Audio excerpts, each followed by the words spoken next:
کملی میں لپٹنے والے، رات کو قیام کیا کرو مگر تھوڑی سی رات، یعنی نصف رات یا اس سے کچھ کم قیام کرو یا کچھ زیادہ،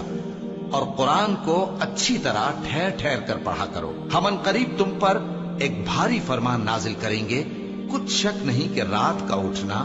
نفس کو سخت پامال کرتا ہے، اور اس وقت ذکر بھی خوب درست ہوتا ہے۔ دن کے وقت تو تمہیں اور بہت سے شغل ہوتے ہیں، تو اپنے پروردگار کے نام کا ذکر کرو اور ہر طرف سے بے تعلق ہو کر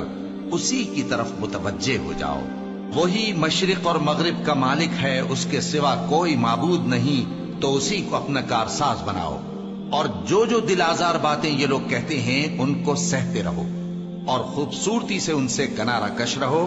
اور مجھے ان جھٹلانے والوں سے جو دولت مند ہیں سمجھ لینے دو، اور ان کو تھوڑی سی مہلت دے دو۔ کچھ شک نہیں کہ ہمارے پاس بیڑیاں ہیں اور بڑی زبردست آگ ہے، اور گلے میں اٹکنے والا کھانا ہے، اور درد دینے والا عذاب ہے۔ جس دن زمین اور پہاڑ کانپنے لگیں اور پہاڑ ایسے بھربھرے ہو جائیں گے جیسے ریت کے ٹیلے، اے اہل مکہ، جس طرح ہم نے فرعون کے پاس موسیٰ کو پیغمبر بنا کر بھیجا تھا، اسی طرح تمہارے پاس بھی محمد صلی اللہ علیہ وآلہ وسلم ایک رسول بھیجے ہیں جو تمہارے مقابلے میں گواہ ہوں گے۔ سو فرعون نے ہمارے پیغمبر کا کہا نہ مانا تو ہم نے اس کو بڑے دردناک انداز سے پکڑ لیا۔ اگر تم بھی ان پیغمبر کو نہ مانو گے تو اس دن سے کس طرح بچو گے جو بچوں کو بوڑھا کر دے گا، جس سے آسمان پھٹ جائے گا۔ یہ اس کا وعدہ پورا ہو کر رہے گا۔ یہ قرآن تو نصیحت ہے، سو جو چاہے اپنے پروردگار تک پہنچنے کا راستہ اختیار کر لے۔ تمہارا پروردگار خوب جانتا ہے کہ تم اور تمہارے ساتھ کے لوگ کبھی 2/3 رات کے قریب اور کبھی آدھی رات اور کبھی تہائی رات قیام کیا کرتے ہو،